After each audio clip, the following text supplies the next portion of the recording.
Civil Suit by Himrutra. नमस्कार। आगे करने में चमत्कार। जैसा प्रॉमिस किया था सिविल सूट पे लेक्चर 7 लेके आऊंगा और उसके साथ लाऊंगा मैं कुछ यूनिट्स और उनके कन्वर्जन। आज लाया ना मैं। देखो लेक्चर नंबर 7 सातवां अगर लेक्चर चालू है तो पहले के 6 देखना मत भूलना।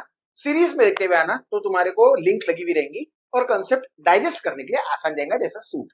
ठीक है, तो अब मैं बिगिन करता काहे के साथ। तो अपन देखेंगे अलग अलग चीजों के यूनिट्स, जितना अपने को काम है उतना ही।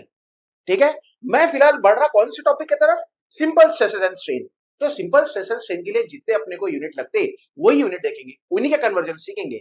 जब आगे के टॉपिक्स पे जाएंगे वहां अलग यूनिट्स रहेंगे। अरे मैं हूं ना सिविल सुखाए का के लिए, अपन फिर करेंगे यूनिट कन्वर्जन। ठीक है, फिलहाल के लिए देखो, सबसे पहला मेरे को जाना है किसके लिए मालूम है, लेंथ के यूनिट्स के लिए, लेंथ यूनिट्स एंड कन्वर्जन। अब देखो बहुत सिंपल है। वैसे तो एसआई यूनिट रहता, इंटरनेशनल स्टैंडर्ड यूनिट, सीजीएस रहता सेंटीमीटर ग्राम सेकंड्स, फिर उसके बाद में एफपीएस रहता foot pound seconds, MKS system भी रहता है। अरे बराबर है, मैं ये सब सिस्टम्स में जाके तुमको कंफ्यूज नहीं करना चाहता, एकदम इजी टू डाइजेस्ट। जितना अपने को काम है मैं उतनी चीजें तुम्हारे को बता रहा हूं, उतना ही ध्यान में रखो। आई गारंटी कि तुम्हारे मार्क्स परसेंटेज सब अच्छा आएगा। इधर ध्यान से सुनो। अगर मैं लेंथ की बात करता तो सबसे छोटा यूनिट क्या है लेंथ का, तो अपने लिए ये पर्टिकुलर सब्जेक्ट में सबसे छोटा यूनिट रहता है 1 mm। अच्छा, अब उससे बड़ा क्या रहता है, तो 1 सेंटीमीटर। अगर तुम्हारे पास सादी रूलर स्केल होंगी तो उस पर देखना 1 सेंटीमीटर में कितने mm रहते हैं, 10 mm। बराबर। अब सेंटीमीटर से बड़ा रहता है 1 मीटर। 1 मीटर को क्या बोल सकते हैं अपन, 1 मीटर यानी कि 100 सेंटीमीटर। 100 सेंटीमीटर मिलके 1 मीटर बनता। लेकिन अभी तो मैंने बताया 1 सेंटीमीटर यानी कितने mm, 10 mm। तो अगर मेरे को सेंटीमीटर को mm करना होगा तो कितने से मल्टीप्लाई करूंगा मैं, 10 से। तो अपन क्या करते हैं, 100 सेंटीमीटर है, mm करने के लिए मल्टीप्लाइड बाय 10, तो ये हो जाएगा तुम्हारा 1000 mm। ठीक है, यानी कि अब तुम बोल सकते हैं लेंथ के यूनिट क्या क्या है, mm, centimetre, metre. 1 mm 1 centimetre यानी 10 mm और 1 मीटर यानी 1000 mm यानी कि 100 सेंटीमीटर। अब लिखने का तरीका कैसा रहेगा, ध्यान से सुनना। अगर मेरे को 1 मीटर लिखना है इन टर्म्स ऑफ सेंटीमीटर तो मैं क्या लिख सकता, 10 स्क्वायर सेंटीमीटर, क्योंकि 10 स्क्वायर यानी कि क्या रहता, 100। वैसे ही अगर मुझे लिखना है 1 मीटर तो अपन उसको इस तरीके से भी लिख सकते हैं 10 टू द पावर 3 mm, क्योंकि 1 मीटर यानी कि 1000 mm। बस इतने कन्वर्जेंस काय के ध्यान में रखना है आपको, लेंथ के। जैसे ही लेंथ के कन्वर्जेंस हो गए मैं तुमको लेके चलता किसके तरफ, फोर्स के यूनिट्स की तरफ एंड कन्वर्जेंस। अब ध्यान से सुनना, जब मैं फोर्स के ऊपर आता हूं तो फोर्स का सबसे छोटा यूनिट जो है, ये देखो लाइन मारा मैं, फोर्स का सबसे छोटा यूनिट रहता है 1 न्यूटन। बराबर है, 1 न्यूटन से बड़ा 1 किलो न्यूटन, 1 किलो न्यूटन से बड़ा 1 मेगा न्यूटन और 1 मेगा न्यूटन से बड़ा 1 giga Newton. Newton, kilo Newton, mega Newton, giga Newton, यहीं पे रुकता मैं। ठीक है, इसके आगे भी है टेरा न्यूटन वगैरह, टेट्रा न्यूटन, लेकिन फिलहाल के लिए इतना ही। अब 1 किलो न्यूटन यानी कि 1000 न्यूटन रहता। बराबर है, 1000 न्यूटन को ही क्या लिख सकते हैं अपन, ये 1000 को 10 to the power 3 newton. Okay, 1 mega newton में 1000 किलो न्यूटन, तो मैं देखो क्या लिखता, 1000 किलो न्यूटन यानी कि 10 to the power 3 kilo newton. लेकिन अगर मेरे को मेगा न्यूटन को न्यूटन के टर्म में लिखना है तो क्या है, 1 mega newton 10 to the power 3 kilo newton और किलो न्यूटन यानी कि 10 टू द पावर 3 न्यूटन। तो इसको अगर न्यूटन में कन्वर्ट करना है तो 10 to the power 3 into 10 to the power 3, ये पावर्स का होता है एडिशन, वो हो जाएगा 10 टू द पावर 6 न्यूटन। तो 1 न्यूटन 1 किलो न्यूटन यानी 10 to the power 3 newton, 1 mega newton यानी 10 टू द पावर 6 न्यूटन। ऐसे ही सबसे बड़ा फिलहाल के लिए जो यूनिट है अपना वो है गीगा न्यूटन, उसको अपन लिख सकते हैं, ये रहता है 1000 क्या, मेगा न्यूटन। ऐसा ध्यान में रखना, 1 किलो न्यूटन में 1000 न्यूटन, 1 मेगा न्यूटन में 1000 किलो न्यूटन, 1 गीगा न्यूटन में 1000 मेगा न्यूटन। अब मेगा न्यूटन को मैं ऐसा लिख रहा 10 to the power 3 mega newton. Mega newton को पहले काय में कन्वर्ट करूंगा, किलो न्यूटन में। तो देखो मैं क्या लिखता, 10 to the power 3 mega newton है multiplied by 10 to the power 3, ये हो जाएगा किलो न्यूटन में, और एक बार मल्टीप्लाई करूंगा 10 टू द पावर 3 तो ये हो जाएगा न्यूटन में। पावर्स का होता है एडिशन, यानी कि आप लिख सकते हैं 10 टू द पावर 9 न्यूटन। थोड़ी तबियत खराब है लेकिन क्योंकि तुम्हारे को मिलनी चाहिए सारी चीजें डेली बेसिस पे, वो पढ़ाई में गैप नहीं गिरना चाहिए, इसीलिए भी मैं आया। तो अगर मैं खांसू खोखलू इधर मर भी जाऊं, मजे लेना तूने, ठीक है? बस यहाँ पे ध्यान से सुन। 1 न्यूटन बताया, फिर 1 किलो न्यूटन बताया, मेगा न्यूटन बताया और गीगा न्यूटन बताया। कन्वर्जेंस को अगर मेरे को शॉर्ट में लिखना रहा तो अपन क्या लिखेंगे? सबसे छोटा यूनिट 1 न्यूटन, फिर 1 किलो न्यूटन यानी 10 to the power 3 newton, 1 mega newton यानी कि 10 टू दी पावर 6 न्यूटन, और 1 गीगा न्यूटन यानी 10 टू दी पावर 9 न्यूटन। ये काहे के यूनिट्स हो गए? फोर्स के यूनिट्स हो गए। अब लास्ट में देखो, मेरे को बताना है तुम लोगों को स्ट्रेस। अच्छा, स्ट्रेस को ही कभी कभी आगे जाके प्रेशर बोलेंगे जब तुम बाकी के सब्जेक्ट्स पढ़ेंगे। तो मैं बता रहा तुमको स्ट्रेस की यूनिट्स एंड उनके कन्वर्जन। ध्यान से सुनो। अब स्ट्रेस तुमको तो मालूम ही यार, स्ट्रेस काय में क्या रहता है? Force upon area. फोर्स को जनरली काय में गिनते हैं? न्यूटन में। एरिया को काय में गिनते हैं? एमएम स्क्वायर में। तो देखो मैं क्या लिखता है यहाँ पे। अब स्ट्रेस को न्यूटन पर एमएम स्क्वायर में ना बोल करके एक आदमी आया था, उसका नाम था पास्कल। उन्होंने बाकी सब्जेक्ट्स में भी बहुत कंट्रीब्यूट किया है, इसलिए तुम्हारा सिलेबस लंबा हुआ।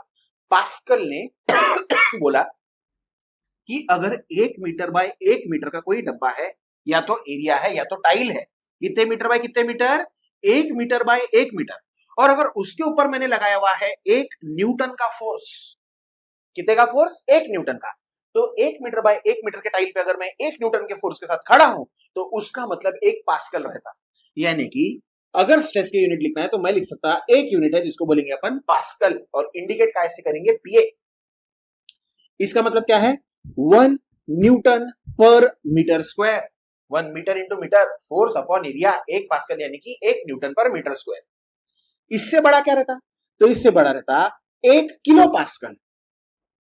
देखो अब मैं बताता हूं, किलो पास्कल का मतलब है 1 किलो न्यूटन पर मीटर स्क्वायर, यानी 1 मीटर बाय 1 मीटर के ब्लॉक पे कितने का? 1 न्यूटन का नहीं, 1000 न्यूटन, यानी कि 1 किलो न्यूटन का फोर्स अगर लगा है then that will be called as 1 kilo pascal.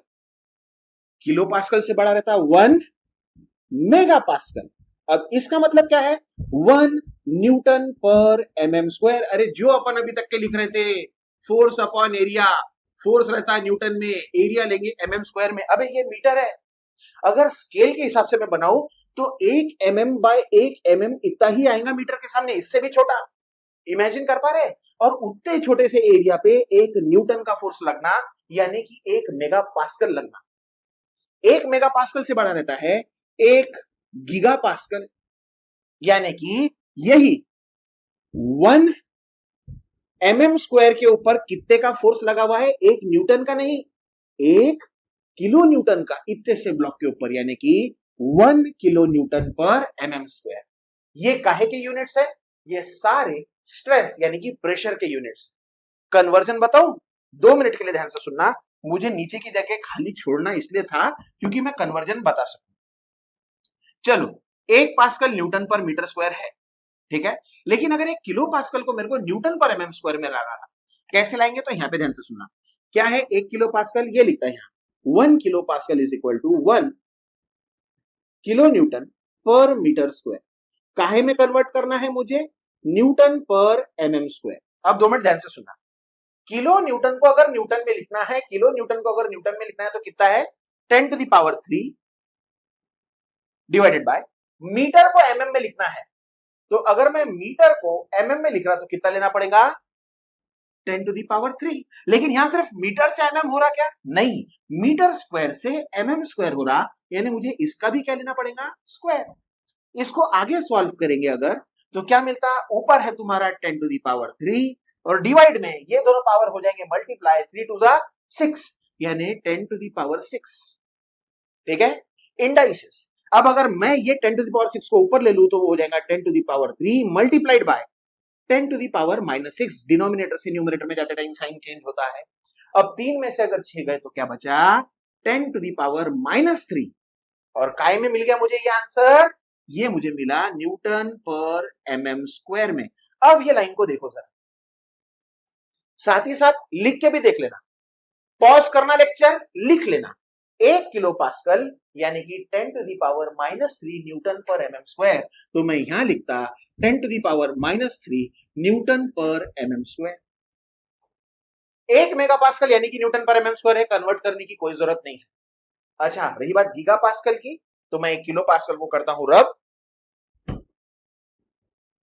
अब यहां देखो क्या कन्वर्ट करना है मुझे, 1 गीगा पास्कल। क्या रहता है गीगा पास्कल, वो रहता है 1 kilo newton per MM square. इसको काहे में कन्वर्ट करना है मुझे, न्यूटन पर एमएम स्क्वायर। दोनों के डिनोमिनेटर में कोई चेंज है क्या, एमएम स्क्वायर ही है, मेरे को उसको कन्वर्ट करने की जरूरत ही नहीं। सिर्फ क्या कन्वर्ट करना है, किलो न्यूटन को न्यूटन में लिखना है, बराबर है। तो अगर किलो न्यूटन को न्यूटन में लिखना है तो कितना लिखूंगा मैं, 10 टू दी पावर 3, बराबर है। तो अगर 1 गीगा पास्कल है यानी कि वो कितना हो जाएगा, 10 to the power 3 newton per MM square, बराबर है। अब देखो ये न्यूटन पर एमएम स्क्वायर, ये न्यूटन पर एमएम स्क्वायर, ये Newton per MM square. Sir इसको भी कर दो ना, कर लेते। क्या कन्वर्ट करना है आप, पास्कल को। वापस से पॉज करना लेक्चर, लिख के देख लेना एक बार। देखो यहां पे अब क्या कन्वर्ट करने जा रहा मैं, 1 पास्कल। क्या रहता है 1 पास्कल, इट इज 1 न्यूटन पर मीटर स्क्वायर। क्या कन्वर्ट करना है मुझे, इसको काहे में कन्वर्ट करना है, मुझे इसको लाना है न्यूटन पर एमएम स्क्वायर में। न्यूमरेटर में इस बार कोई चेंज है क्या, नहीं है, तो मैं लिखूंगा 1 अपॉन, क्योंकि कोई चेंज ही नहीं है। हाँ, मीटर को काहे में लिखना है, एमएम में। अगर मैं मीटर को एमएम में लिखता हूं तो कितना लेता हूं, 10 टू दी पावर 3। मीटर का क्या है, स्क्वायर, तो क्या मिलेगा, एमएम का स्क्वायर, तो इसका भी क्या लेना पड़ेगा, स्क्वायर, बराबर। ये हो जाता 1 अपॉन 3 टू 6 यानी 10 टू दी पावर 6, और इसी को ऊपर लाया तो ये मल्टीप्लाई में आके हो जाएगा 10 टू दी पावर -6, यानी कि 1 pascal will be equal to 10 to the power -6 newton per MM square. 10 to the power -6 newton per MM square. ये काय के यूनिट्स हो गए, ये हो गए अपने स्ट्रेस के यूनिट कन्वर्जन। यानी कि अब आप ऐसा लिख सकते हैं कि अगर मैं लिखता हूं 1 giga pascal, so that is 10 to the power 3 newton per MM square. 1 mega pascal is equal to newton per MM square. Conversion करने की जरूरत नहीं, मेगा पास्कल का ही मतलब न्यूटन पर एमएम स्क्वायर है। फिर उसके बाद में 1 किलो पास्कल यानी कि 10 to the power -3 newton per MM square, और 1 पास्कल यानी कि 10 to the power -6 newton per MM square. इतने कन्वर्जन समझे, लिख के देखना, कन्वर्ट करके देखना कैसे मैंने कन्वर्जन किए हैं। बस तुमको क्या मालूम होना, तुमको मालूम होना लेंथ के यूनिट्स, और तुमको मालूम होना फोर्स के यूनिट्स, तो तुम क्या बना सकते हैं, स्ट्रेस के यूनिट्स। इतने ही यूनिट्स का अपने को है फिलहाल के लिए काम। जब आगे और कोई चीज लगेंगी मैं आऊंगा ना बताने, ठीक है। आप क्या करो, सरकरा साइड में, ये लेक्चर को यही करता है, एंड ले लेना है स्क्रीनशॉट, करना है प्रैक्टिस। तुम बहुत जल्दी पॉज करते, करना है प्रैक्टिस, ठीक है। मिलते नेक्स्ट लेक्चर में, और नेक्स्ट लेक्चर में सिंपल स्ट्रेसेस एंड स्ट्रेन के न्यूमेरिकल्स लेके आऊंगा। तो बने रहना, कहां पे, सिविल सूप पे। Bye bye.